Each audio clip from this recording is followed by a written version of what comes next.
안녕하세요. 저는 20대의 모든 순간을 함께했던 남자와 행복한 앞날을 꿈꾸며 결혼했다가 그것이 제 인생 말아먹는 길이란 걸 깨닫고 도망친 돌싱녀입니다. 앞으로 살아갈 날에 비하면 아무것도 아닌 그 10년이 뭐라고 그렇게 참고 살았는지. 지금 생각하면 한심하긴 하지만 그 순간에는 참다 보면 좋은 날이 꼭 찾아올 거라 믿어 의심치 않았었어요. 하지만 결과적으론 저는 이혼을 하게 되었고 이렇게 사연까지 쓰게 되었네요. 그러면 제가 이혼을 하게 된 사연 한번 들어보실래요? 저와 남편은 앞서 말씀드린 대로 10년 가까이 만난 장수 커플이었어요. 대학교 때부터 만난 저희는 오래 만나와서인지 양쪽 집에도 서로 왕래하며 서로의 부모님은 물론 형제 자매까지도 가까이하며 잘 지내곤 했죠. 저희는 각자 취업하고 30대가 되던 해에 결혼하게 되었고 양갓집에서도 큰 반대 없이 결혼을 허락해 주셨죠. 시댁은 친정에 비해 부유한 편은 아니었는데 시부가 퇴직하며 투자를 잘못하는 바람에 집도 팔고 전세살이하고 있었고 그나마 노후 자금으로 조금 빼놓은 것이 시댁 재산의 전부였어요. 그런 시댁과는 달리 친정엔 물려받은 재산이 있었어요. 아빠가 미리 투자 목적으로 사둔 건물이 많이 오르기도 했고 공실도 없이 세도 꽤 받던 터라 생활 걱정은커녕 일을 하지 않아도 따로 모이는 돈도 있으니 이 정도면 꽤 사는 정도였죠. 이러한 집안 차이에도 부모님은 괜찮다며 두 사람만 잘 살면 된다며 저희의 결혼을 지지해 주셨죠. 하지만 막상 결혼을 준비하는 과정에서 준비가 되지 않아도 너무 되지 않은 남편의 형편에 실망스러운 내색도 하시긴 했었습니다. 직장 생활을 한 지가 언젠데 모은 돈이 그렇게 없다는 게 말이 되니? 동훈이 집이야 아버지가 그렇게 되시면서 힘들어졌다고 쳐도 동훈이는 직장 생활을 하면서 어느 정도는 모아뒀을 거라 생각했는데 이건 거의 없는 거나 마찬가지지 않니? 이래서 살림살이도 못 사겠네. 엄마, 내가 돈 많고 능력 좋은 사람 만나서 결혼할 거면 동훈이랑 결혼한다고 했겠어? 엄마도 늘 그랬잖아. 젊어 고생은 사서도 한다고.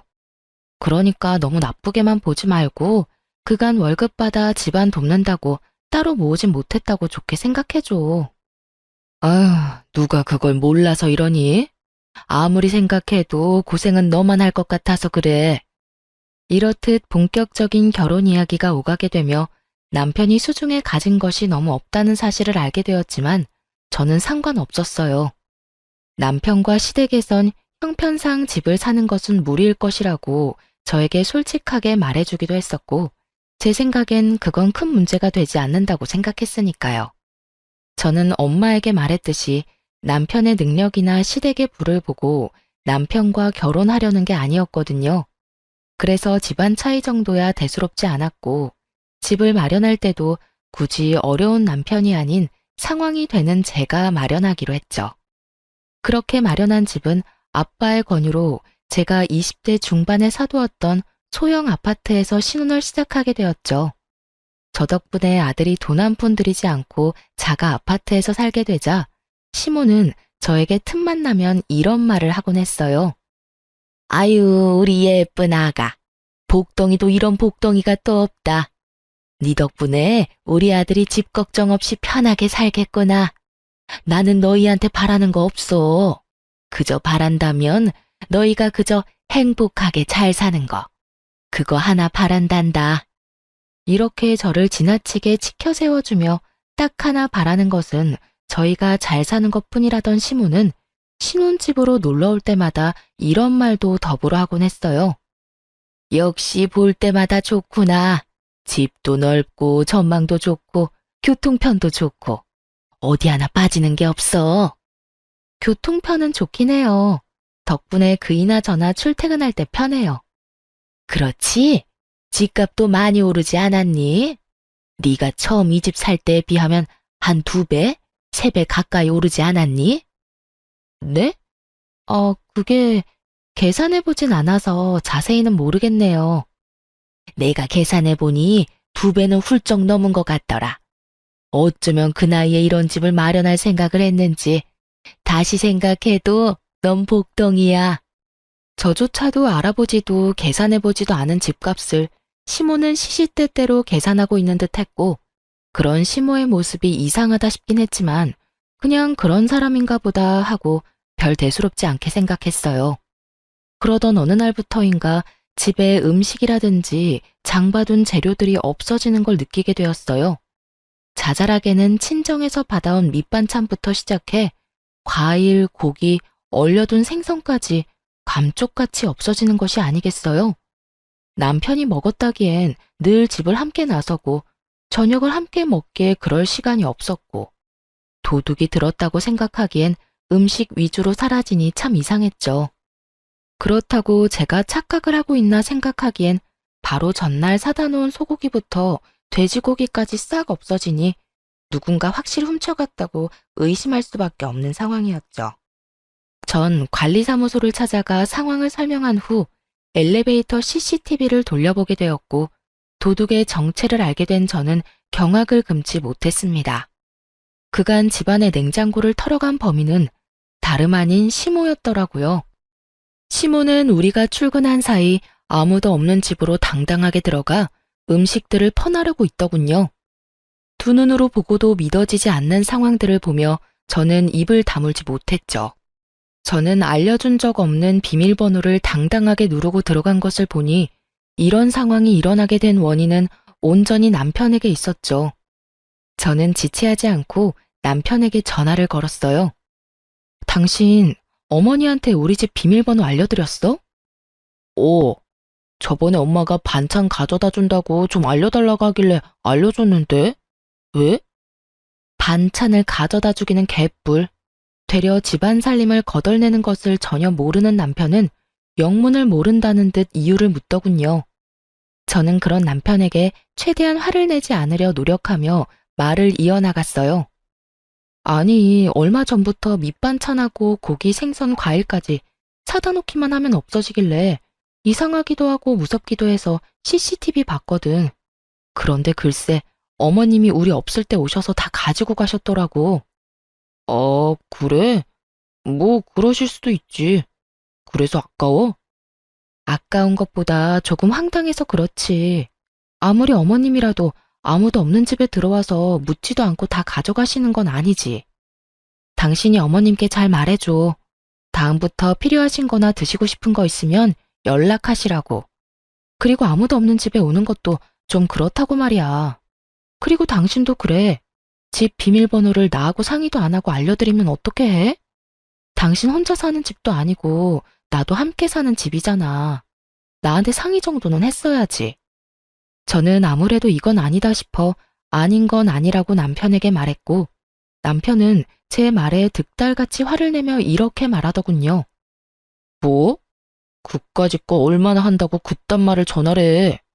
그리고 우리 엄마가 우리 집에 온다는데 아무도 없든 말든 그게 무슨 상관이야? 당신 지금 당신이 마련한 집에 내가 들어가서 산다고 지금 무시하는 거야? 무슨 사람을 거지로 하나? 우리 엄마가 고기 사 먹을 돈이 없어서 그런 걸 가지고 갔다 이거야 지금? 무슨 말을 그렇게 해? 나는 그런 말이 아니잖아. 아무리 어머님이라고 해도 우리 집에 그렇게 마음대로 왔다 갔다 하는 건 아니니까 잘 전해달라는 말이잖아. 음식도 어머님이 돈이 없어서 그렇다는 게 아니라 나도 다 필요해서 사다 놓은 건데 어머님이 그렇게 말도 안 하고 가지고 가면 내 입장에선 곤란하다고 말하는 거야.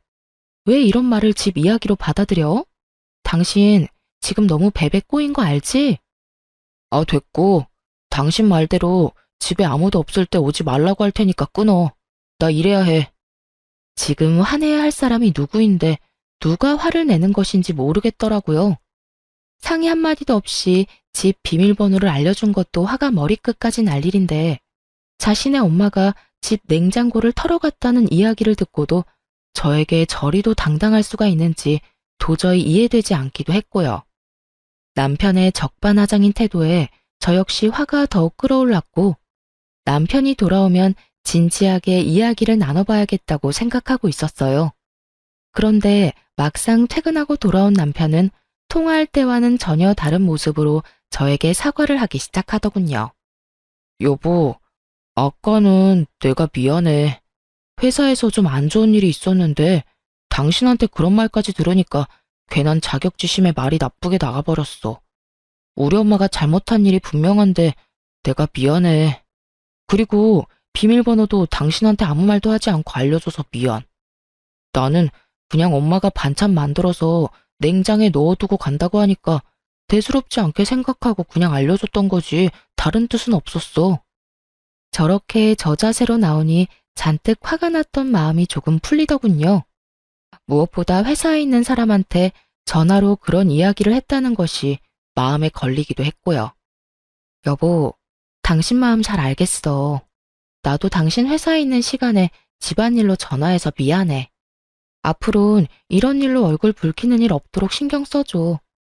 나도 다른 건 몰라도 회사에 있을 땐 이런 일로 전화하진 않을 테니까. 알겠어.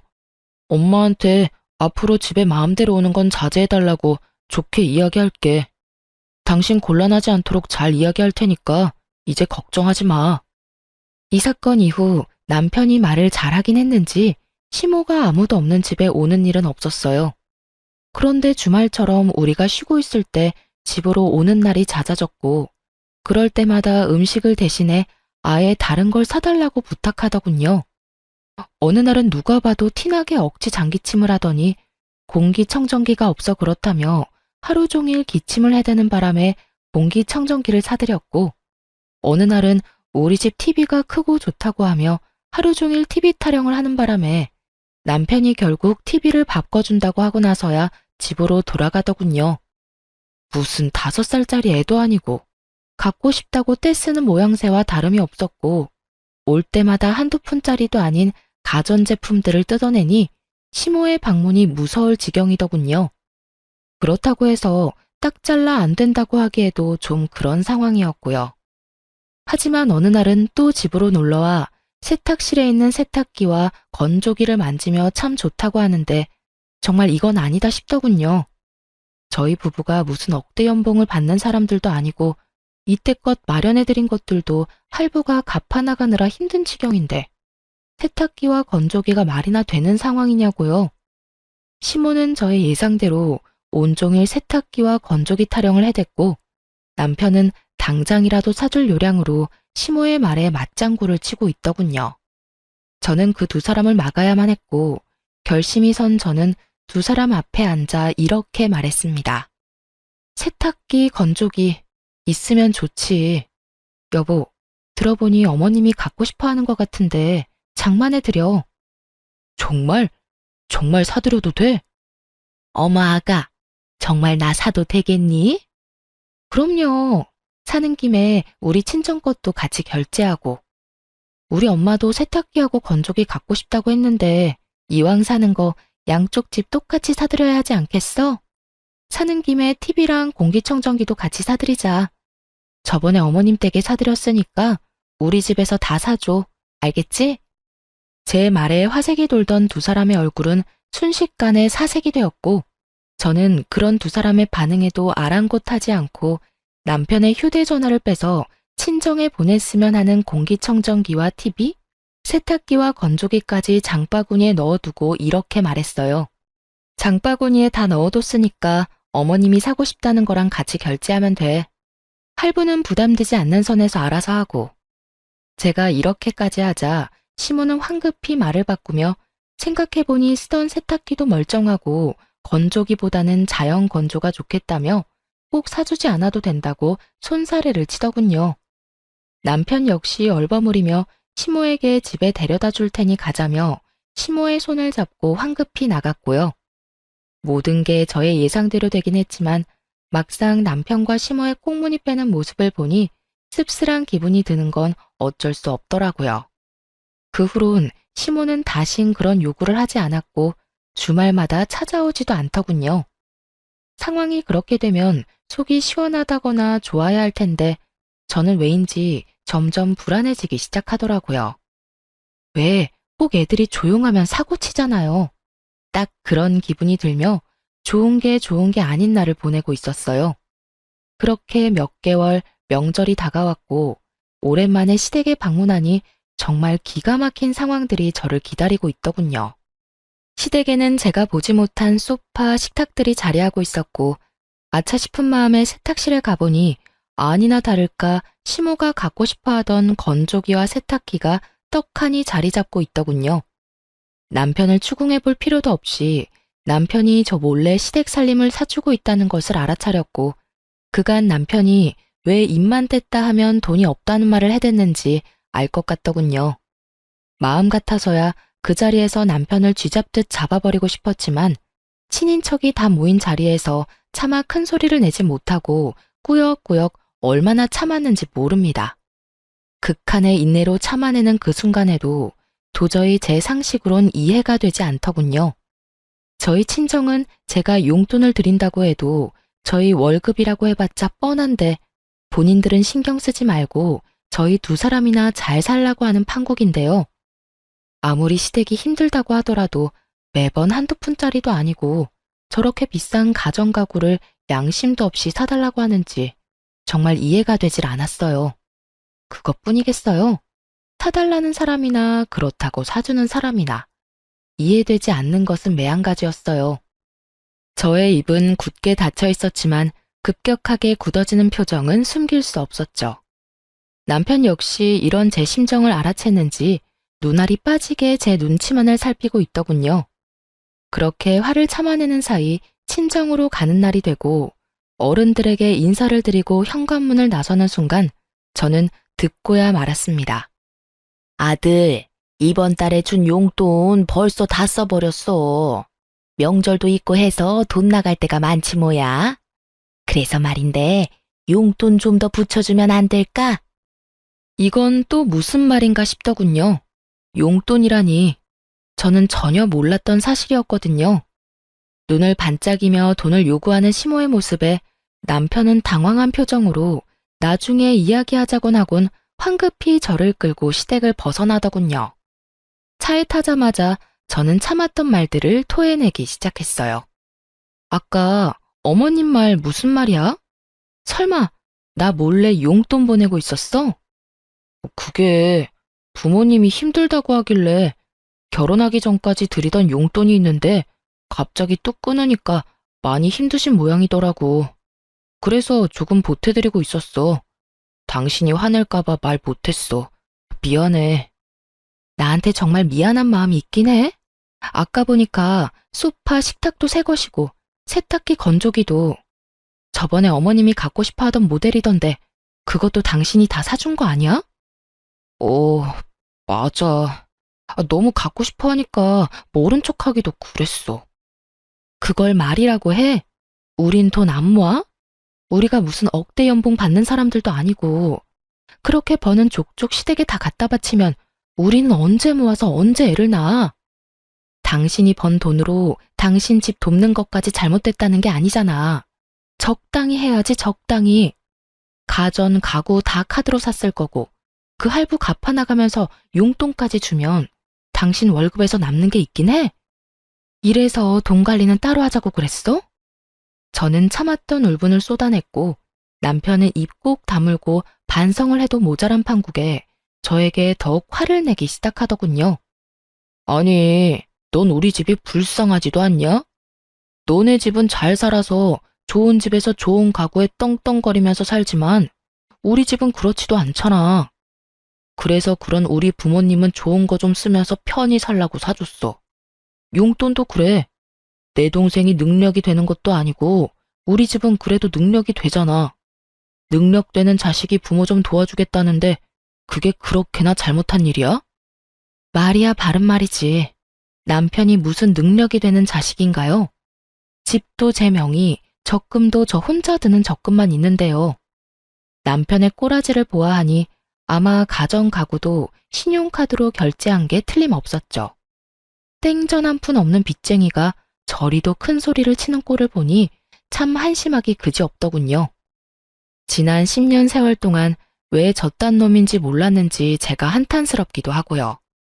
그렇게 한참 친정으로 가는 내내 저흰 차 안에서 크게 싸웠고 친정 앞에 도착하자 남편은 저만 내려둔 채 혼자 차를 몰고 가버리더군요. 연애할 때부터 화가 나면 혼자 화를 가라앉히는 것이 남편의 루틴이긴 했지만 명절에, 그것도 결혼하고 처음 맞이한 명절에 저딴 식으로 행동하니 어이가 없더라고요. 이미 가버린 사람 끌고 올 수도 없는 노릇이고 어쩔 수 없이 혼자 친정집에 들어갔어요.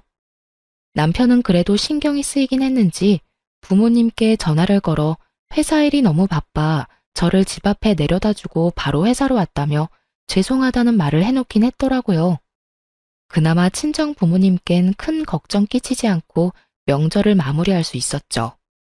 그때쯤 되자 저의 마음은 이미 제 생각보다 많이 상해버린 후였고 매번 시댁 일 때문에 큰 소리가 나는 것도 점점 지쳐가더군요.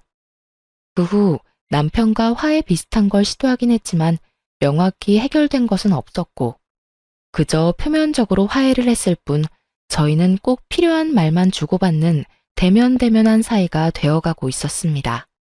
그렇게 저의 마음이 상해가던 어느 날 회사에서 일을 하고 있는데 갑작스럽게 고열이 나기 시작하더니 기운이 하나도 없더라고요. 그래서 급하게 오후 반차를 쓰고 병원에 들렀다가 오후 2시에 집에 도착했어요. 그런데 현관에 남편 신발이 떡하니 보이는 거 아니겠어요? 설마 했는데 집에서 컴퓨터를 하고 있는 남편과 마주치게 되었죠. 분명 아침에 저와 함께 출근을 했던 남편인데 집에 있으니 무슨 일인가 싶더군요. 처음엔 저처럼 몸이 좋지 않은가 싶기도 했지만 저를 발견하고 화들짝 놀라는 남편의 모습에 수상함을 느끼고 남편을 추궁하기 시작했죠. 당신 왜 집에 있어? 회사는? 그게 어떻게 된 일이냐면, 그게 말이지 여보. 말 흐리지 말고 똑바로 말해. 회사에 있을 시간에 왜 집에서 이러고 있냐고. 꼴을 보니 방금 온 것도 아닌 것 같고. 똑바로 말 못해? 저의 추궁에 남편은 한참을 망설이더니 충격적인 사실을 털어놓기 시작했어요. 그게 사실은 회사 그만둔 지 며칠 됐어. 아니, 강 과장 그 자식이 하루가 멀다고 날 못 살게 굴잖아. 그래서 좀 들이박았더니 그 뒤로는 날 더 심하게 들들 볶아서 도저히 못 참겠더라고. 그래서 그냥 그만둬 버렸어. 뭐? 고작 그런 일로 회사를 그만둬? 당신이 무슨 애도 아니고 직장 상사가 싫은 소리 좀 했다고 회사를 관두면 어떻게 해? 아니, 애초에 퇴사하기 전에 나하고 상의 정도는 했어야지. 당신 나하고 결혼한 거 잊었어? 당신이 우리 집 가장인 거 잊었냐고. 나도 당신한테 말하고 싶었지. 그런데 당신도 알다시피 요즘 우리 좀 그랬잖아. 그래서 입이 안 떨어지더라고. 이것까지만 해도 머리 끝까지 화가 나는데 남편은 눈치도 없이 제 화를 폭발시키고야 마는 말을 짓거리기 시작했어요. 이왕 다 온 김에 당신이 우리 집에 용돈 좀 주면 안 될까? 당신도 다 알잖아. 내가 우리 집에 용돈 주고 있던 거. 아직 회사 그만둔 거 말 못해서 용돈은 줘야 할 것 같은데 당신이 좀 주라. 나 요즘 재취업 준비하고 있으니까 금방 취업할 수 있을 거야. 그러니까 길어도 2달 정도만 당신이 좀 부담해줘. 너 진짜 제정신이야? 용돈 같은 소리 하네 진짜. 지금 우리 생활이 다 무너지게 생겼는데 당신은 이 와중에 당신 집 용돈 걱정이나 하고 있어? 이게 무슨 말도 안 되는 소리야 도대체. 쓸데없는 소리 하지 말고 당신 집에 당장 용돈 못 준다고 해. 회사도 그만뒀다고 이실직고 하고. 그래야 당신 집에서 당신한테 뭐 사달라는 말 따윈 안 할 거 아니야. 저는 결국 폭발하고야 말았고 남편은 그렇게까지 화를 내는 저를 처음 봤었기에 고개를 푹 숙이고 작은 목소리로 이렇게 말하더군요. 알겠어. 당신 뜻대로 할게. 그런데 우리 집에 말하는 건 조금만 기다려줘. 정말 입이 안 떨어져서 그래. 조만간 꼭 말할게. 꼭 말해. 알겠어? 그리고 퇴직금 받았지? 그거 다 내놔. 당신한테 뒀다간 그거마저도 어디에 어떻게 쓸지 믿을 수가 없으니까.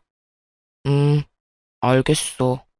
정말 이때쯤엔 이혼하고 싶은 마음이야 굴뚝이었지만 그간 함께한 세월이 뭔지.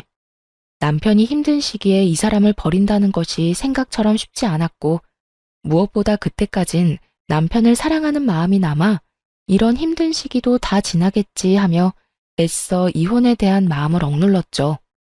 그나마 다행인 것은 남편은 퇴직금의 일부로 카드값을 다 갚은 뒤였고 남은 퇴직금으로 한동안은 생활이 가능했던 터라 남편이 자신이 뱉은 대로 빨리 취업만 한다면 큰 어려움이 없는 상황이었죠. 물론 남편도 많이 반성한 것 같고 앞으론 상황이 점점 나아질 거라 믿었고요. 하지만 이런 저의 예상은 심으로 인해 산산조각이 나고 말았습니다. 남편의 용돈이 끊어지자 시모는 저에게 득달같이 연락을 하더군요. 아가, 혹시 바쁘니? 조금 바쁘긴 한데 잠시 통화할 시간은 돼요. 왜 그러세요? 무슨 일 있으세요? 그게 아범이 주던 용돈이 끊겨서 말이다. 들어보니 네가 돈 관리하기 시작했다고 하던데 우리한테 주던 용돈 좀 입금해다오. 어머님, 저희도 요즘 생활 힘들어요. 그래서 드리는 말씀인데 한동안은 용돈 못 드려요. 뭐? 용돈을 못 줘? 너희가 한 달에 버는 돈이 얼만데 그까짓 돈 몇 푼이나 된다고 그걸 못 준다고 쪼잔하게구니? 그러지 말고 좀 붙여주렴. 말이야 바른 말이라고. 그게 다 네 돈이니? 내 아들 돈이지 않니? 시모 말을 들어보니 남편은 아직 시모에게 퇴직 사실을 알리지 않은 듯 했어요. 당장이라도 남편이 백수라는 걸 알려버릴까 싶기도 했지만 남편의 부탁도 있고 해서 그저 안 된다고 딱 잘라 말하곤 전화를 끊어버렸습니다. 그 뒤로도 시모의 연락이 오긴 했지만 전 다 무시해버렸고 상황이 그렇게 되자 시모는 다시 저희 집을 들락날락하며 음식들을 다시 훔쳐가기 시작하더군요. 그까짓 고기, 과일이 얼마나 한다고 그렇게까지 예민하게 구냐 하는 분들도 계시겠지만 제가 챙겨주는 것도 아니고 훔쳐가듯 가지고 가니 기분이 상하는 건 당연했어요. 거기에다 매번 일주일치 장을 봐서 넣어두는데 그것만 해도 10, 20만 원 훌쩍 넘기는 건 다반사거든요. 그걸 하나도 남기지 않고 매번 털어가 버리니 장을 봐도 봐도 끝이 없었고 그 금액도 상식선을 넘어가기 시작하더군요. 그쯤 되니 전 도저히 참을 수가 없었고 남편에게 다시 한 소리 하게 되었죠. 오늘 어머님 또 다녀가셨어? 어? 나도 몰라. 오늘 나 면접 다녀온다고 집에 없었거든. 왜? 또 뭐 없어졌어? 아, 진짜 어머님 왜 그래? 매번 이게 뭐야? 장 봐놓으면 싹 가져가시고 또 다시 장 보면 또 와서 가져가시고 우리 생활도 빠듯한데 매번 두 집 살림 살아야 하잖아. 당신이 해결 좀 해봐. 이번 달 식비만 해도 100만 원 넘긴 지 오래라고. 정말 해도 해도 너무한다고 생각 안 해? 한 번만 더 이런 일 있으면 당신 입장이고 뭐고 회사 그만두고 백수 됐다고 다 말해버릴 테니까 그런 줄 알아? 뭐? 당신 말 참 너무하게 한다. 이게 다 당신이 우리 집에 용돈 안 줘서 그런 거잖아. 진작에 용돈 줬어 봐라. 우리 엄마가 이런 짓을 했겠어? 어디서 내 탓으로 다 돌리고 있어? 잘 들어. 이건 다 나하고 상의도 없이 회사를 그만둔 당신하고 아들 집 냉장고를 마치 자기네 집 냉장고인 양 생각하는 어머님의 이상한 사고에서 벌어진 거야. 그러니까 가짠지도 않게 내 탓으로 돌릴 생각 말고 해결이나 잘해. 알겠어? 저는 단호하게 집어주었고 이런 저의 태도에 남편은 틀린 말이 하나 없다고 느꼈는지 입을 다물어 버리더군요. 입을 다문 것과는 별개로 남편은 자존심이 상할 대로 상해버렸는지 알바라도 나가겠다며 쿠팡 일용직 알바를 다니기 시작했죠. 그런 남편의 모습이 안쓰럽기도 했지만 그렇게 해서라도 정신을 차리기를 바라는 마음에서 굳이 말리진 않았어요. 그 후 현관 비밀번호는 바꿔버렸고 시모의 연락은 여전히 다 피해버림으로써 더는 저의 가정에서 큰 소리가 나는 일은 없었습니다. 그렇게 몇 달 남편은 취업을 준비하며 여전히 알바를 다니고 있었고 여전히 저희 둘 사이는 좋진 않았지만 더 이상 나빠지지도 않았죠. 부부 사이가 대면대면하다고 한들 이혼까지 생각한 건 아니었는데 도저히 이혼하지 않고서는 안 될 일이 벌어졌어요. 그날은 남편의 동생이 결혼 발표를 한다며 시댁에 모이기로 한 날이었어요. 그간 연락을 대놓고 피했던 터라 시댁 방문이 달가운 것은 아니었지만 다른 것도 아닌 결혼을 한다는데 참 빠질 수도 없는 노릇이라 눈 딱 감고 시댁으로 가게 되었죠. 긴장감을 안고 현관문을 열었더니 시모와 식구들이 활짝 웃으며 저를 반기더군요.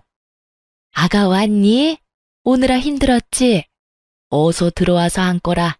내가 너 좋아하는 음식도 잔뜩 해놨단다. 네? 아, 네. 감사합니다. 감사는 무슨, 식구끼리 그런 말 하지 말거라. 나 섭섭해지려고 해? 이상하리만큼 상냥한 시모를 보며 저는 경계심 가득한 태도로 시모를 바라봤죠. 도대체 왜 이러나 하는 불안한 생각이 들며 조마조마하게 눈치만 살피던 순간 시모가 속내를 드러내기 시작하더군요.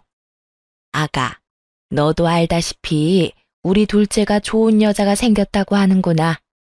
네 동서대래가 글쎄 대기업에 다니고 있다지 뭐냐? 아, 그래요? 능력 좋은 동서가 들어오겠네요. 축하해요, 도련님. 그래서 말인데 그 집에서 글쎄 34평 아파트를 마련해서 왔으면 한다고 하지 뭐야. 너도 알다시피 우리가 그런 돈이 어디 있니? 우리도 전세 사는 마당에 그렇다고 해서 둘째가 모아둔 돈이 있는 것도 아니고. 설마 싶더군요. 한두 푼도 아니고 설마 저에게 지불해달라고 하는 건가? 하는 생각 말이에요.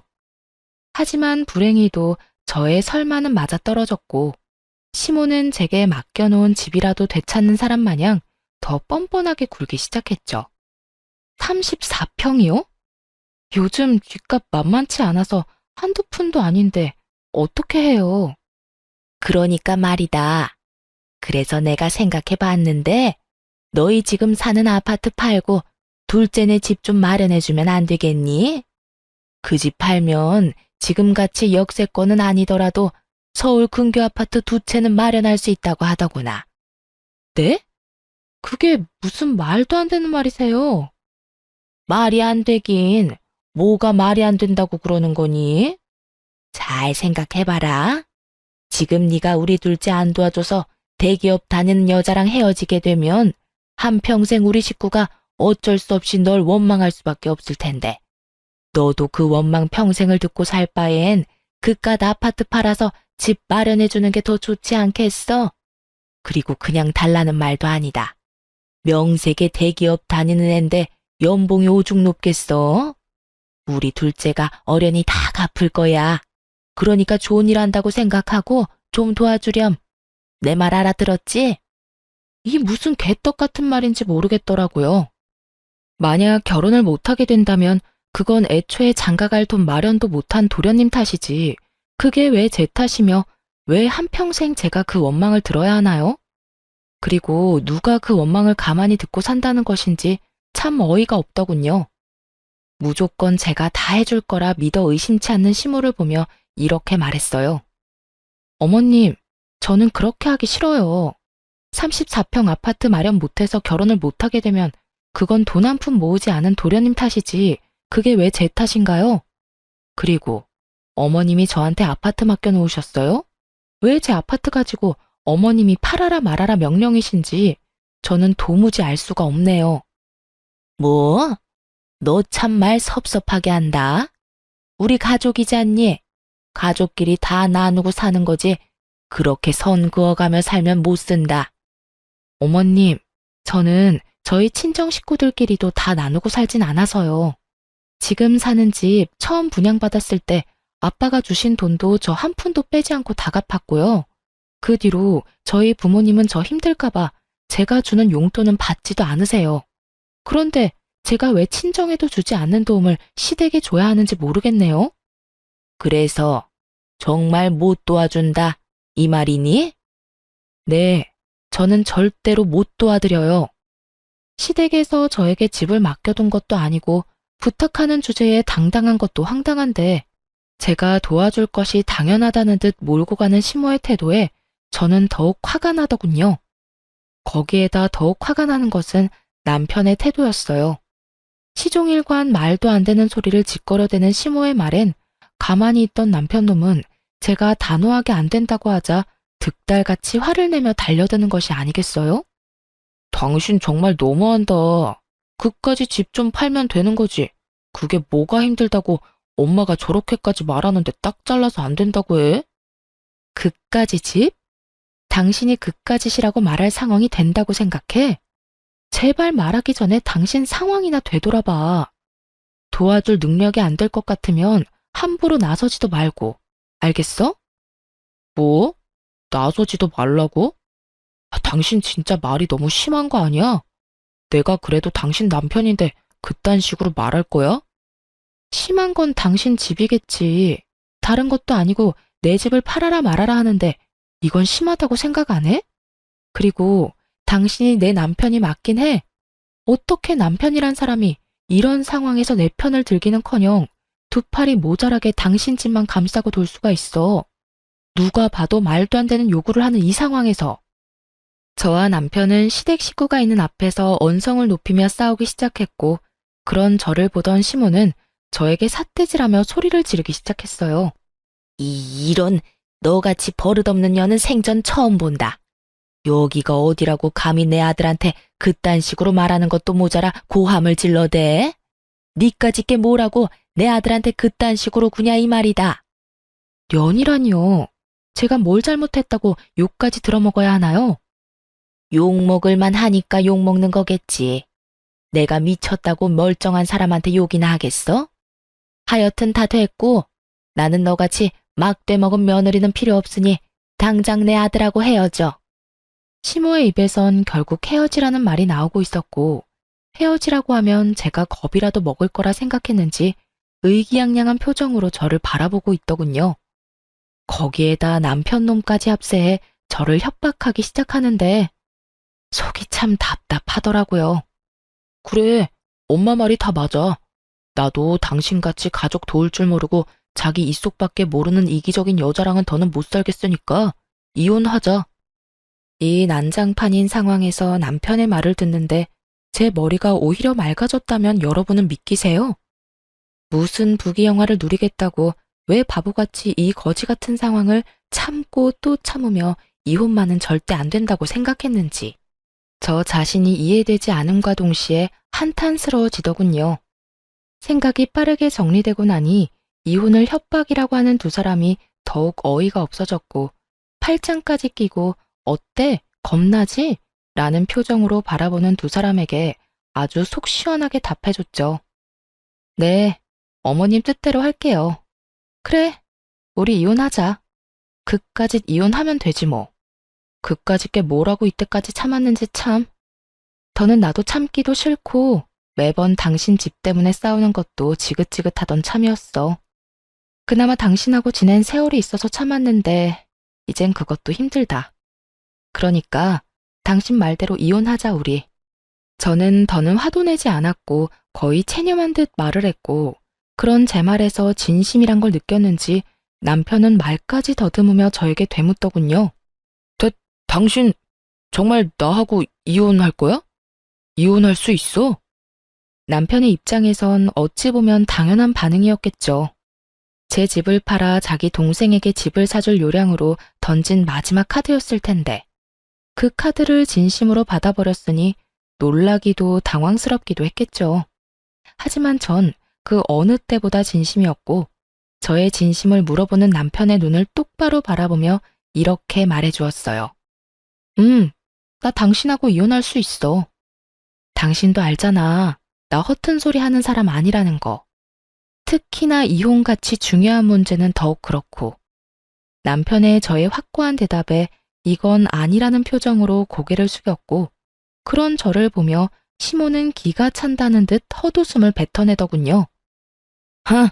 참 차라리 잘 됐어. 집 있는 게 무슨 유세라고 콧대 높게 구는 꼴이 보기 싫었는데 잘 됐지 뭐.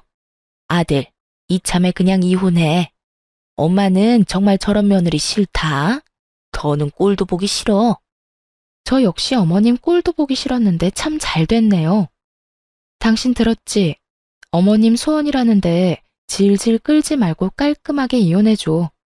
괜히 소송 같은 거에서 그렇지 않아도 없는 살림에 괜한 돈 쓰지 말고 말이야. 이거 봐라. 내가 이러니까 네가 싫다는 거야. 아들, 당장 이혼해.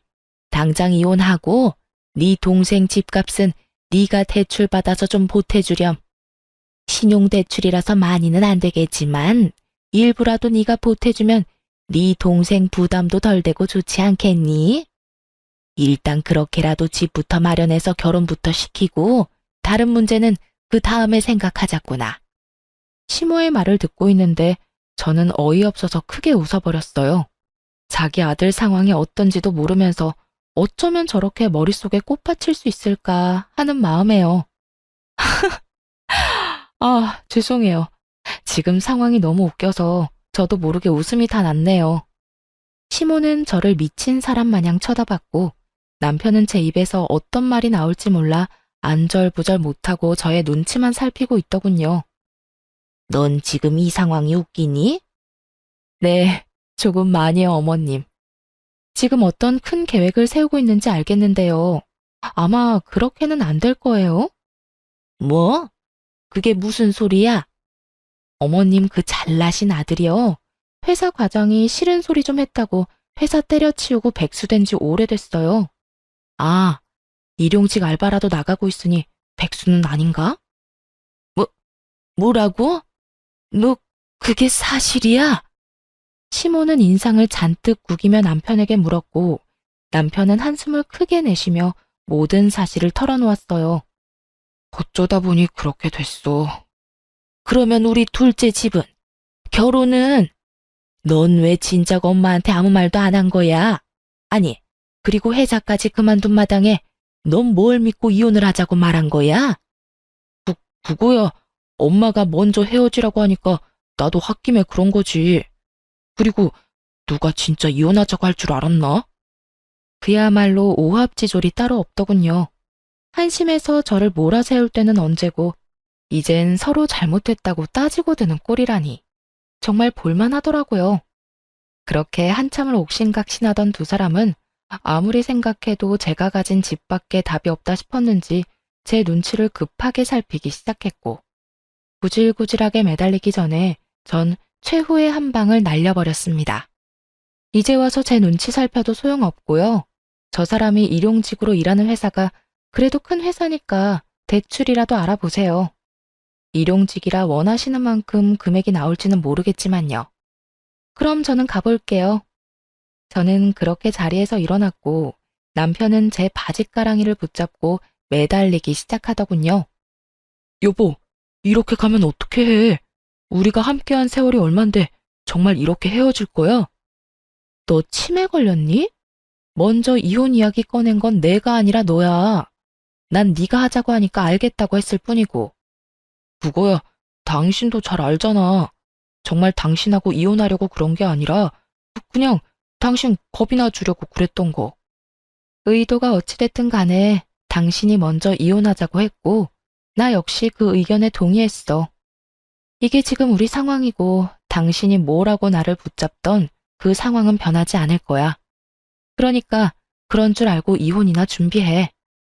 저는 끝까지 매달리는 남편을 매몰차게 뿌리치고 집으로 돌아와 버렸고 집으로 돌아오자마자 남편의 짐을 킥으로 시댁에 보내버렸어요. 짐을 싸는 순간 지난 10년의 세월이 떠올라 얼마나 울었는지 모릅니다. 결혼 생활이 거지 같았기에 그렇지 연애하는 내내 참 행복했거든요. 그 행복하던 모든 순간도 결국 이혼이란 이름 아래 다신 떠올리기도 싫은 기억이 되어버렸지만요. 어찌되었든 전 마음을 다잡고 이혼을 진행했고 남편은 소송할 돈도 없는지 순순히 이혼 절차를 밟아주더군요. 이혼을 하며 위자료는 많이 받진 못했지만 그때라도 그 구렁텅이에서 빠져나왔다는 것을 위안 삼기로 했습니다. 저의 이혼으로 인해 당연히 그 잘난 시동생의 결혼은 없던 일이 되었고 쿠팡 알바 벌이만 믿고 전 시댁에 저 몰래 또다시 용돈을 퍼줬던 전 남편은 땡전한 푼이 없어 대출까지 받아 위자료를 주게 되었어요. 그 덕에 오갈 데도 없는 빚쟁이 신세가 되어 전 시댁으로 돌아가게 되었고요. 이혼이 확정되던 날 전 시모가 다 죽어가는 목소리로 전화가 왔더군요. 무슨 일이세요? 더는 통화할 일 없는 것 같은데요. 아가, 그러지 말고 다시 한번 생각해보면 안 되겠니? 이제 와서 생각해보니 내가 도대체 무슨 짓을 했는가 싶더구나. 너 같은 복덩이한테 내가 감사한 줄도 모르고 그간 너무 심했다 싶어. 왜요? 백수의 빚쟁이까지 된 아들 데리고 살려니까 앞날이 캄캄하세요? 그래서 이제 와서 저한테 이렇게 용서를 구하시는 거예요? 꼭 그래서 그런 게 아니라 너희 둘 서로 많이 사랑했지 않니? 괜히 내가 너희 사이를 갈라놓은 것 같아서 마음이 편치 않아서 그래. 그러니까 다시 한 번만 생각해보면 안 되겠니? 내가 이렇게 용서를 구하마. 전시모는 떨리는 목소리로 잘못을 뉘우쳤다며 제발 한 번만 용서해달라고 굽신거렸어요. 더는 대꾸할 가치도 없다고 느낀 저는 그대로 전화를 끊어버렸고요. 끊어버린 후에 바로 차단까지 해버렸어요. 그 후론 연락이 닿는 일은 없었고 전 남편도 저를 찾아오거나 하진 않더군요. 그렇게 질기고도 구질구질한 인연이 끝난 후 저는 누구보다 잘 지내고 있습니다. 전 시모의 말대로 아파트 값이 많이 오른 저의 첫 집은 시세에 맞게 잘 처분해 큰 이익을 남겼고 집을 판 돈으로 회사에선 좀 멀긴 하지만 오랜 저의 로망이었던 주택을 매매했네요. 요즘 혼자 사는 재미를 제대로 느끼고 있어요. 주말이 되면 마당 정원 꾸미는 맛에 푹 빠져 시간 가는 줄 모르고 살고 있거든요. 노동을 하면 잡생각이 들지 않은 점이 좋기도 하고 다 하고 나면 몸도 마음도 뿌듯할 만큼 멋지게 변해 있는 정원에 보는 재미도 있고요. 더없이 좋은 취미 생활이라고 생각이 드네요. 저에게 잘 맞기도 하고요. 전 남편과 함께했던 세월이 길었던 만큼 정신적 스트레스가 아예 없었던 건 아니었어요. 당할 만큼 당했고 질릴 만큼 질렸기에 힘들지 않을 거라 생각했는데 현실은 그렇지 않더라고요. 때때로 좋았던 기억이 떠오르기도 하고 벅차게 행복했던 기억이 떠오르기도 하고요. 그렇다고 해서 후회는 하지 않으니 좋았던 건 좋았던 대로 두면 언젠가는 무뎌질 거라 생각하고 있어요. 그리고 생활이 안정되고 혼자 된 생활에 적응하고 나니 진작 이혼할 것을 왜 꾸역꾸역 참고 살았나 싶은 생각이 들기도 하고요. 이 정도면 꽤 만족스러운 이혼 후기 아닐까요? 이로써 저의 긴 사연은 끝이 났습니다. 제 사연 들어주신 모든 분들 감사합니다.